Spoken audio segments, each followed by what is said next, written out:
So I'm going to introduce you guys, some of you have seen it before, to what was my most powerful tool that I use for learning bunker shapes. And that is good old Google Earth. I'm not doing Fosterville right now, so let's just ignore that. We're going to go to Pasta Tiempo.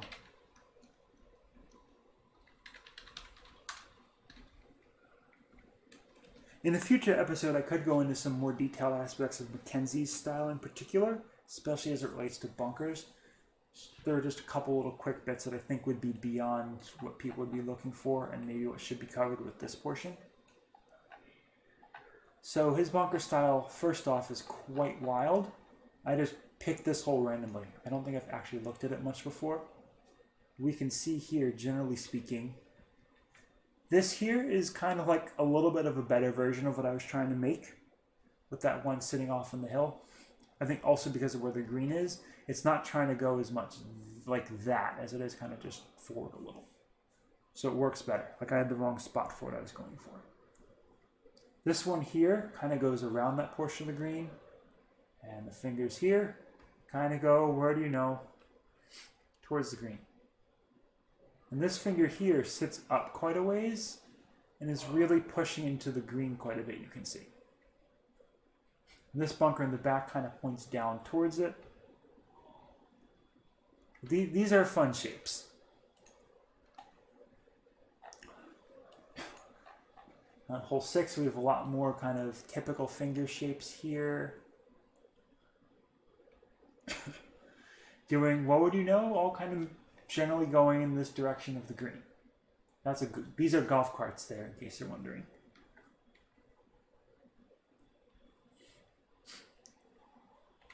Oh, we can even see here the way this is sculpted. A little bit up and out over here on the far side of the bunker. The short side, this is still a little bit out on those fingers. I don't know if there's enough detail shown about what happens on this side. A little bit up here, maybe slightly out that way. Then we get into these green side ones. And I should say as a preface also that Mackenzie bunkers are generally pretty shallow. They don't rely on the depth so much. They're just kind of meant to be there as a hazard. The lip here is sculpted a little bit. It's just kind of a lip.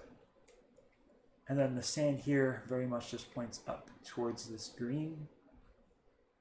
And this finger back here is pushing up this land. This pushes up here a little bit. This bit here kind of more or less leans on the terrain. And we have a typical kind of Mackenzie back green side bunker. With shape, this one right here. And it looks crazy from above. But a lot of these shapes are like that actually. And this isn't something I was necessarily able to pull off that well at the time. But from ground level, it generally makes sense. It doesn't matter so much how they look from above a lot of the time. You want to see what I personally think is a little bit crazier of a shape? It would be on hole 3. These bunkers, this one in particular.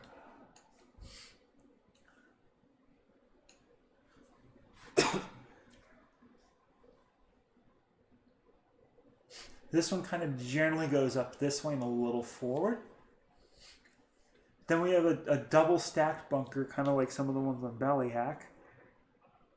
Yeah.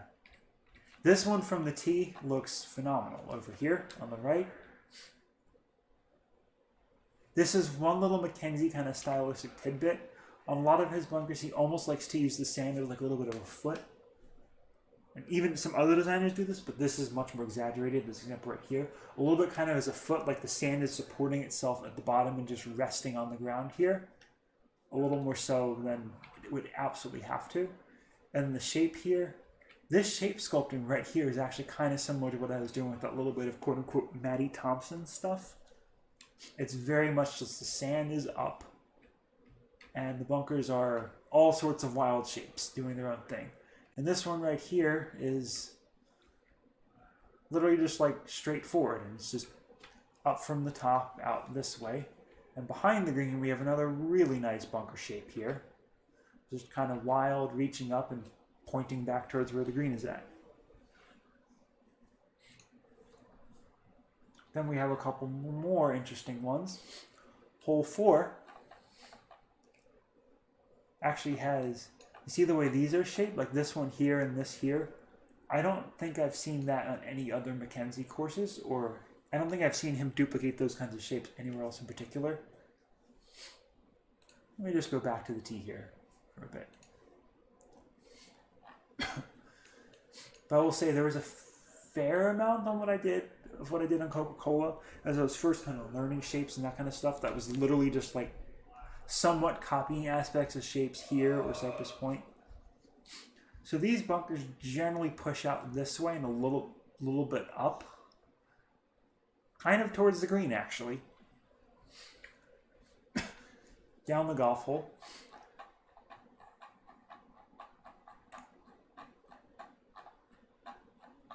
And this bunker here, which remember looked absolutely wicked from above,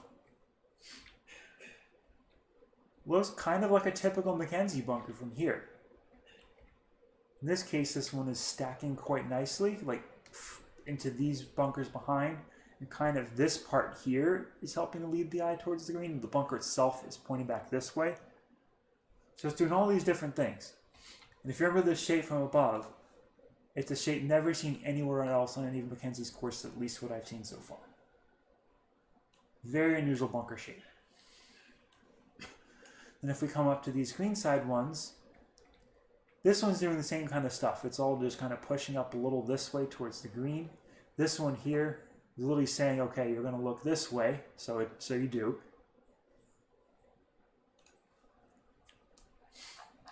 What other really interesting bunker shapes are there on this course? 6 is crazy. 7 is quite nice. I'm going to skip over that one for now, though, and go to, we all know 10. The bunkers down by the Branca. I totally did not rip this part off, too, on Coca-Cola. Except, see, these bunkers are a lot more sculpting up on the sides.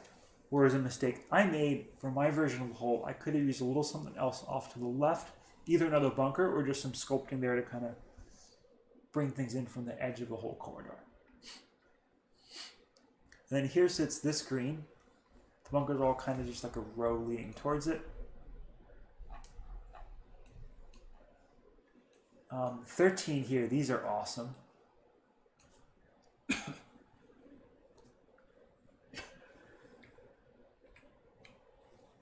The one that's just like the humongous middle finger right towards the green. This one kind of going back this way. This big finger right there just going like way up. And we can start to look at how it's sculpted too. A little bit of detail sculpting right in here. And this part of the finger goes way up and in. And we can see how much that is starting to push on into the green in here. Like what I said from the last part, when you have these kind of big bunker fingers that are just way up and moving the land, the green doesn't care that the bunker is doing that. The bunker does that regardless. And then a really cool like back bunker that looks like it's two different bunkers, but it's not. That's Mackenzie. And then 15 here, these are a lot simpler. 14s are quite nice too. Really simple, but they're all kind of working together. This is something like what you see here. I'm going to cover some of this in the next part. Is it the actual next part or is it part 9? It's part 8. Okay.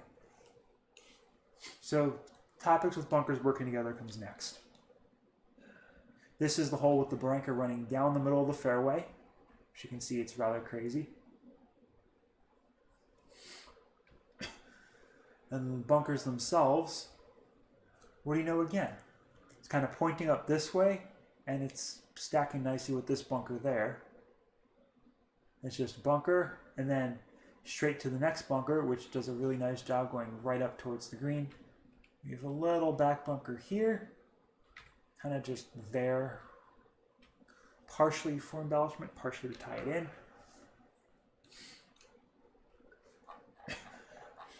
I guess I'll look at 2 more here with you guys. One is going to be this one on 16, because you have to. First off, it's 16, so let's admire the tee shot yet again. I told you I'm crazy over this hole. Kilbride, how are you doing? I'm finishing up the end of a tutorial session here. We covered a bunch of bunker sculpting stuff. Now looking at some shapes. Did you have a bee's knees match today by any chance? Kind of over here. And again, very wild. The low side is just all the way down near this barranca, and then it's just pushing way up into the green. And then 17 is virtually no bunkers. Gotta look at 18 while you're here, because I mean, it's 18. It's tremendous. Welcome to class, LOL. Messing around with a bunch of different stuff, like playing experiments and stuff. So you can see what these are doing. This is effectively like kind of working together as one bunker. Like if you pretend this is a finger, and it's just going psh, this way, and then you have the back bunker is kind of pointing back down. And first of all, like, this is a scary shot, and the green is crazy sloped, like really severely pitched. Like, you want to talk about good par threes to end around on? This is one. Like imagine this is a match play course, and like that's your final shot. Hate to ready and go, but no problem, dude. It's getting kind of late here as well. Have a good night, man. So that's one kind of shape. The other one I wanted to show you, this is Gary Player. I don't really love his courses at all, relatively speaking, but there were some bunkers on this that I think are a pretty good example of a decent modern shape. Is he your pleated pants partner?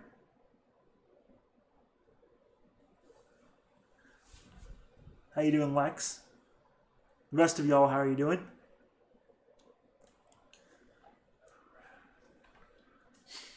So I bring you to this course not because the bunker style is particularly great or super interesting, but we have a look at a couple of the spots where they're a little more dramatic. We can kind of see how some of this stuff works. They still work pretty well. This one here kind of points up this way.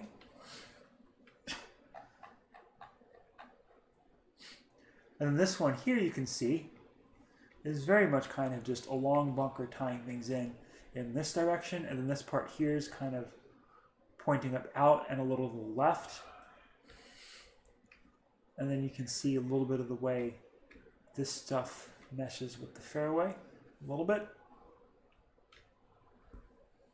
Alt shot league partner, sweet. Feet up, sad eat on the popcorn. Well, for non-designers, there isn't exactly that much to get out of this other than just, you know, what some of us designers are looking for and think of and that kind of stuff. Although, in terms of the general scheme of course design stuff, this is tipped a little more towards an advanced level or like intermediate to advanced. You can see here, these bunkers kind of work together a little bit to go that way. And out here,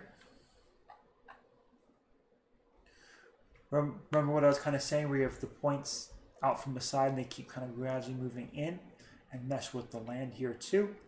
This is a little bit what I was kind of trying to get at, but just not in the right spot, not the right shape, not the right orientation.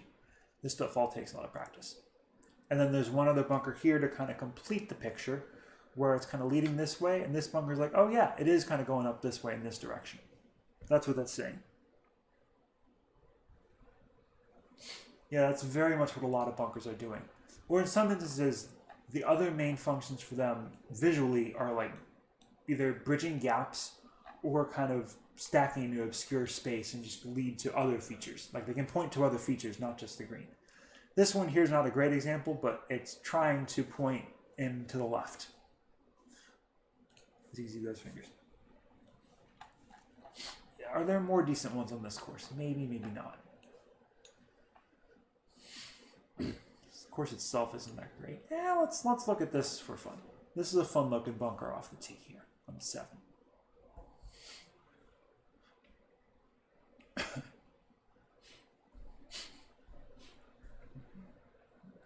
Yeah, you can kind of see what some of this bunker is doing now.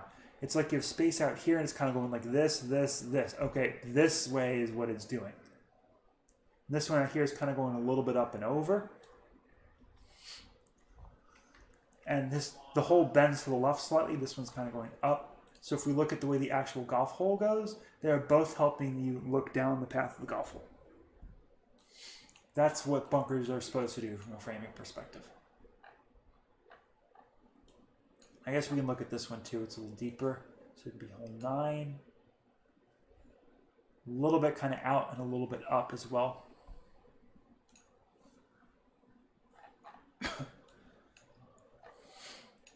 The simpler bunkers can almost be harder because they can rely a little more on sculpting or other bunkers for their purposes. Like this one's obviously doing a lot of work. This little one kind of filling in some space. This one here pointing lightly this way, a little bit in, a little bit up. That's not what's going on. Hey Stiff, how you doing? Well, here I'm explaining some of what goes into what I do in the designer and what a lot of other good designers in this game are doing. So that's just one course. Then we could pick something else for this. I don't know how many other courses that would be in a relatively similarly straightforward style. Was there another course I had in mind? No, that one doesn't have 3D ground view. That one also doesn't have 3D ground view.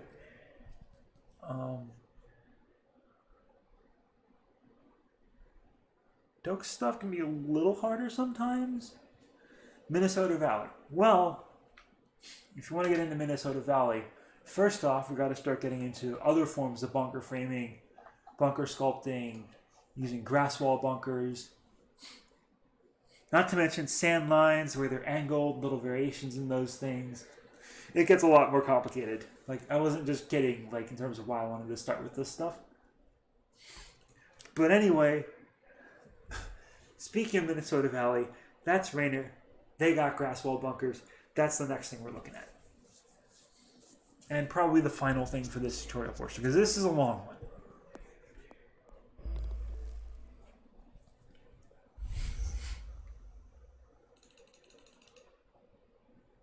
And that's for the next part. Oops, let me scroll up. Yeah, the only other... So there's one other thing I didn't mention yet, which is like, oh, indeed, Stiff. Aerial dumpster fires are the best of all. We all know that. You probably haven't seen my course very much lately, so I might show some of that at the end of this if you're still around.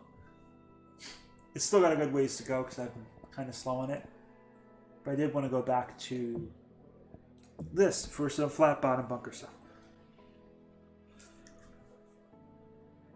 I don't think at this point, with how much I've demonstrated, like three relatively different approaches to sculpting bunkers, I don't want to go so much into like showing what Joe Golf or G does for his flat bottom bunkers. There are a whole bunch of different ways to do those. He has a very particular method. And I think at the same time, if you watch his streams with the intention of trying to pick up what he does, you can at least get a sense of what he's doing. He tends to... Actually, I'll do it. Why the hell not? Right? Let's make a Joe Golf or G flat bottom bunker. Because we don't have enough going on, right? Let's come over here.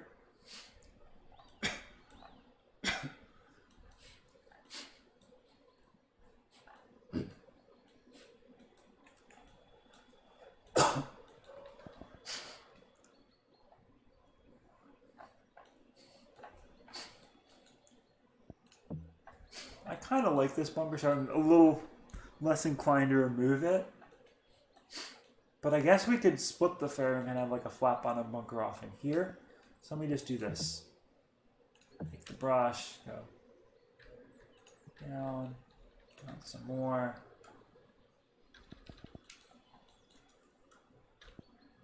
I only need one to hide at this point. Down some more.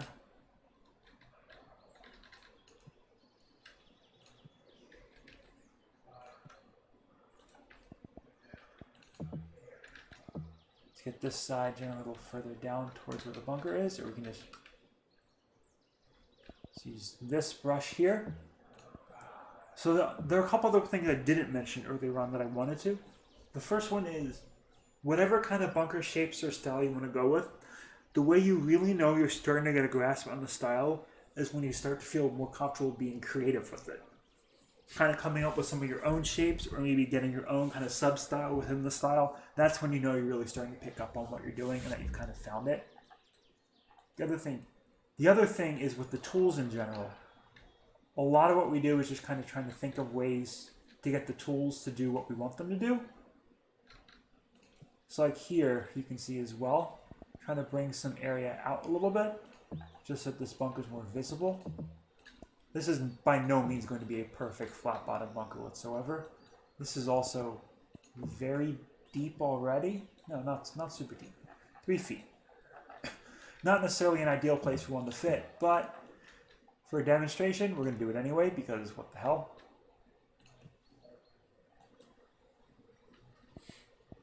So you kind of get that sculpted to start with. You can sculpt before, or the other method is you can put the sand down and then kind of take these hard edge brushes, kind of bring it up maybe, I don't know, like 1 foot, somewhere around there, and just click and then click here. Obviously it will raise up when there's no sand down.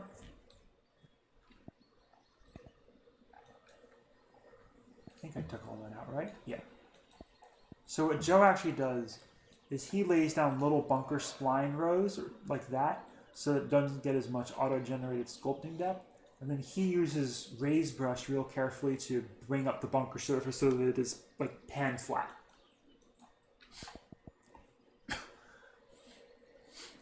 Generally speaking, let's see, let's get some bunker in.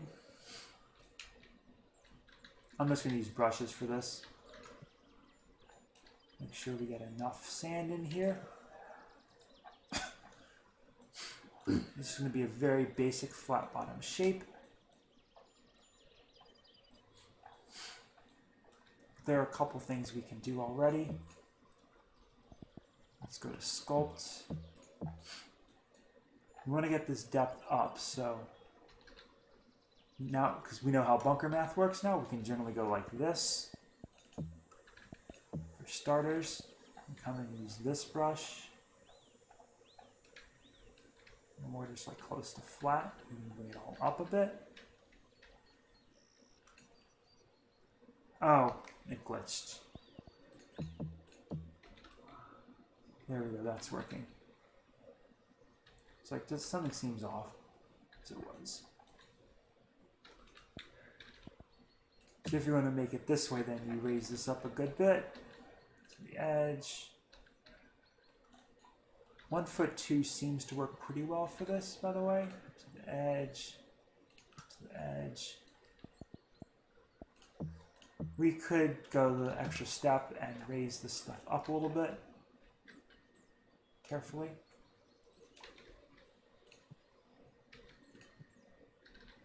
Depending on how flat you really want to go.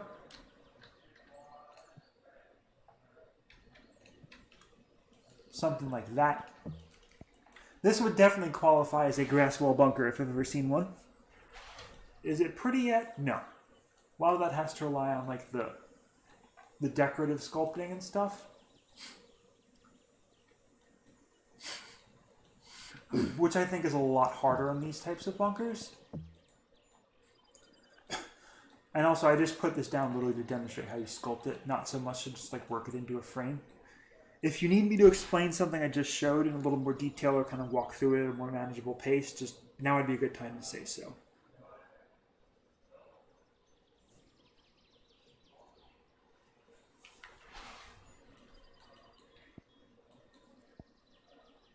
So it's very easy for someone who's more experienced with the tools to just kind of race through it and leave people wondering like, what did you do?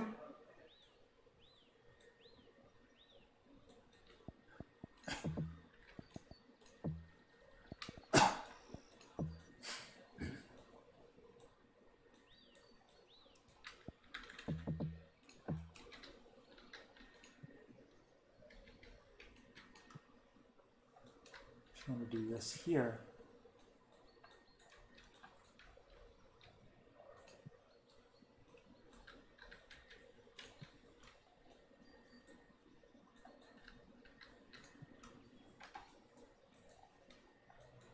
That's not quite right. Maybe a little more here.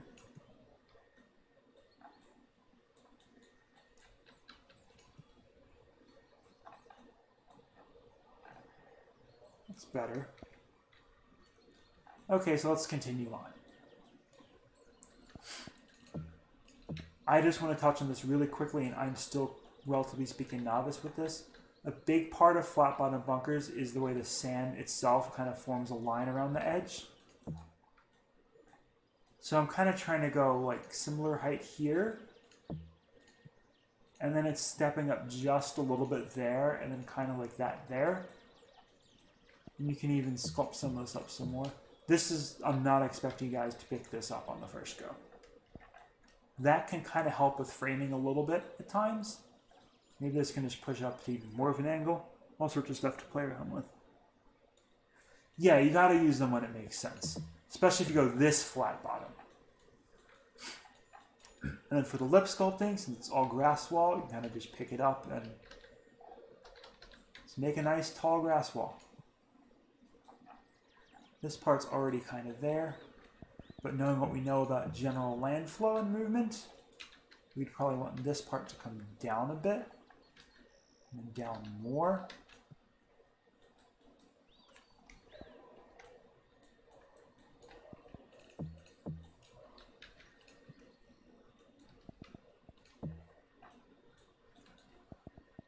And then maybe you kind of want to bring up the lip like this in here. I'm just experimenting though.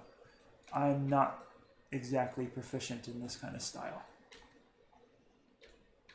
Lip up here a little more and kind of around and down.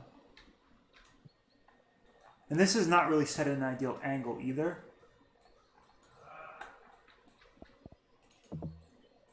I'm just kind of trying to make something randomly here, using what I know so far.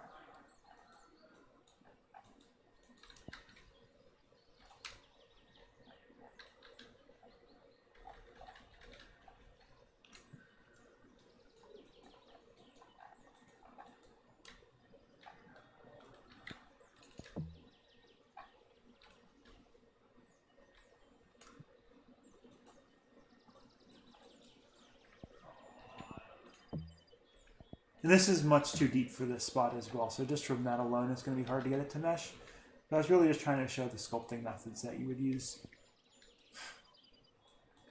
Maybe if the sand line comes up a little higher, it might work better. Not quite that high, but this actually kind of works. I'm relatively happy with that for a spot that really didn't work with this kind of bunker. That's not half bad. There's not much sculpting coming off the side, which there would be on a more authentic bunker in these kinds of styles generally, like that. Boom. That's not so bad.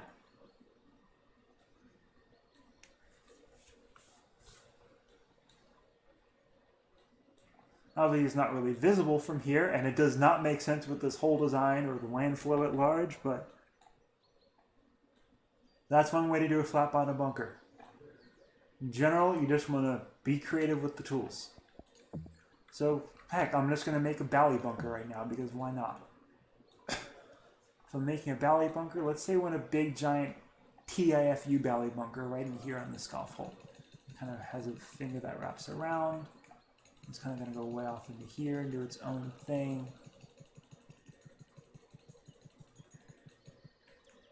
Kind of an aggressive shape, and then it's going to fall back in here.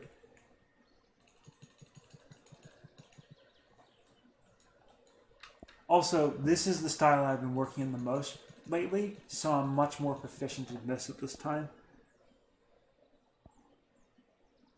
Yeah, but it's a bunker, right? So I think also this, considering I've just been in this style more, you can see shape-wise, just looking at it, it already makes a little more sense than some of the stuff I've done elsewhere in this tutorial. You can maybe go there if you want.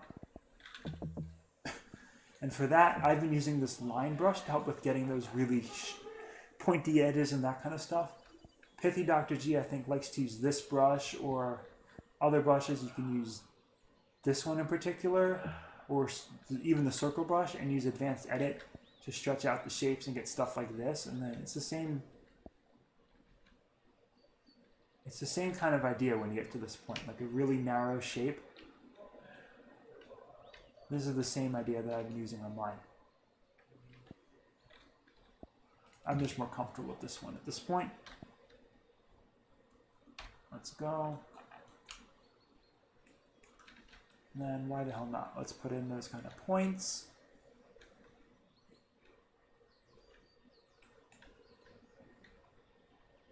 In here. Some sand in here. Back on itself a little bit.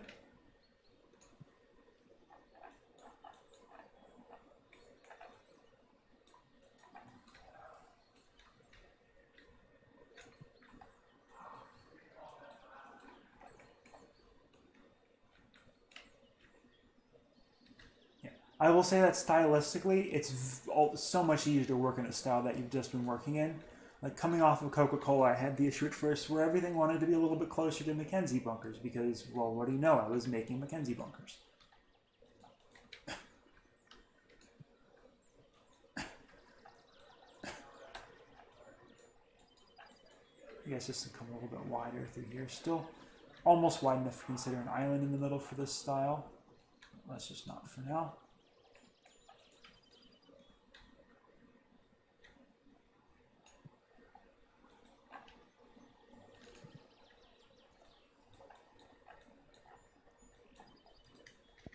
Even this.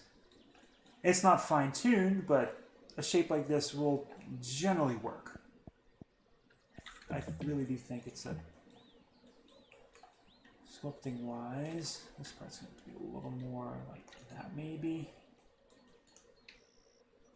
And points.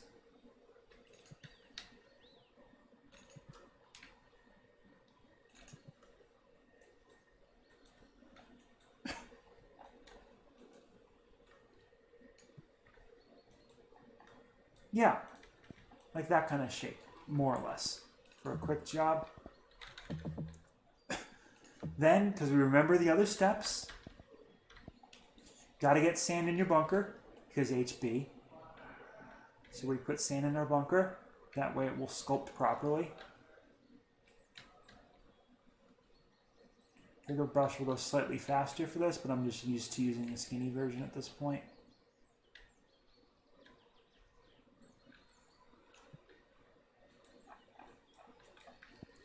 And then you can kind of go to town on sculpting this. I think a little something here might actually work better.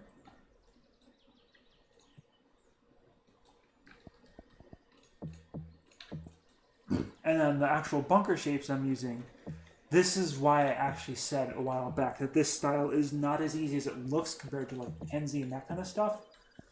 The shapes themselves are kind of similar to Mackenzie's shapes. When you actually get into sculpting them, they're much more aggressive. They're a lot more sculpting driven than like Mackenzie style bunkers are. And to me, that was the hardest thing about getting used to this compared to Mackenzie. Just getting used to how shapes and bunker sculpting interact. Go here, edge down, edge down. And I'm just flying through this right now for time's sake. This is all stuff I've generally kind of shown how I do it. And other people's ways to do something similar as well.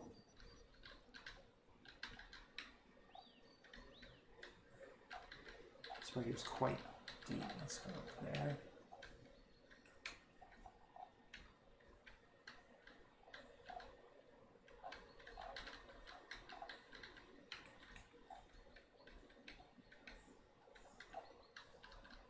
I'm kind of adjusting the height a little bit based on just what I see. Parts that might be too low, parts that might be too high.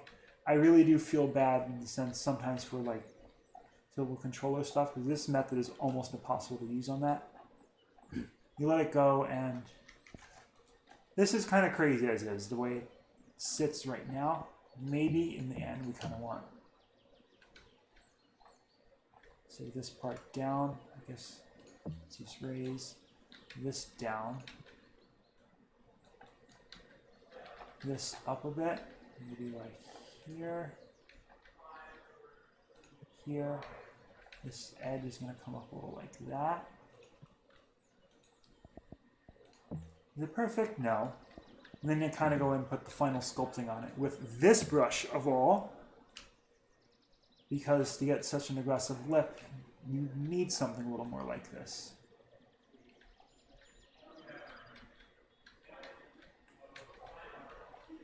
Just doing the same thing I've done for all the other styles.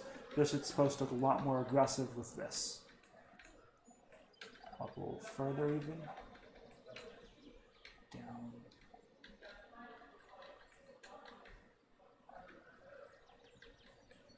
So generally going kind of based on what you see. Just faster. No, it doesn't sit perfectly. Maybe it's actually even better to have this part down a little more. I'm going to take this corner and just go this part way up. But go that way as well. And then obviously the sculpting interactions over there aren't finished. But you get the general idea. Just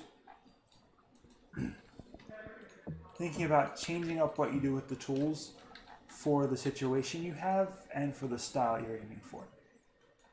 That's just a rough, quick example, but you get the idea. That's closer to what I've been doing on my current course. And see how much higher this bunker lip sits, to the point where in these kinds of styles, the lip itself is actually separated from the ground a little bit. That's something to keep in mind if you're going for more aggressive bunkering style. You want the bunker lip to be separated from the terrain around it a little bit. This is a little flat across the top. I'm tempted to kind of just take this up and round it off. And then go like this.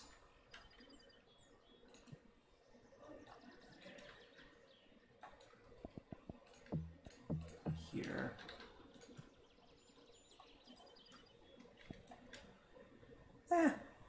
Nah, not necessarily better. You get the idea though. Now depending on which way you're going, as well the bunker can do different stuff.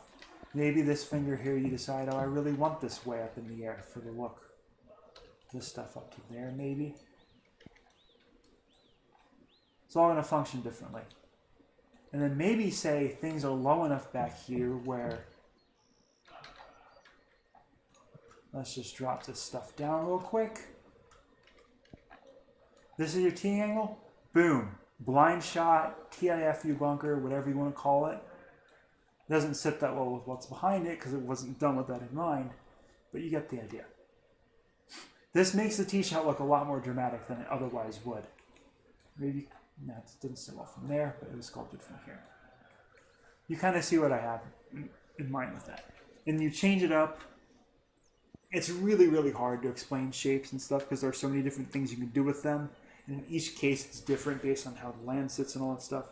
Maybe there is a way I'll be able to explain shapes better in the future, at least this portion. Once I'm just a little more knowledgeable myself. But as far as shapes go, sculpting goes, for this level, that's all I really know. It's going to take some time to just develop some of those instincts yourselves in terms of when the bunker more or less is aligning the way you want it to with the terrain, when it, points or directs the eyes where you want it to. Next time we're going to go into a couple of cases or examples where you may not necessarily want the bunkers to point directly towards the target and why that might be beneficial in some spots. So that's going to be part of part 8. I guess I might end up splitting this section into 7 and 8 because it's been so long. Also,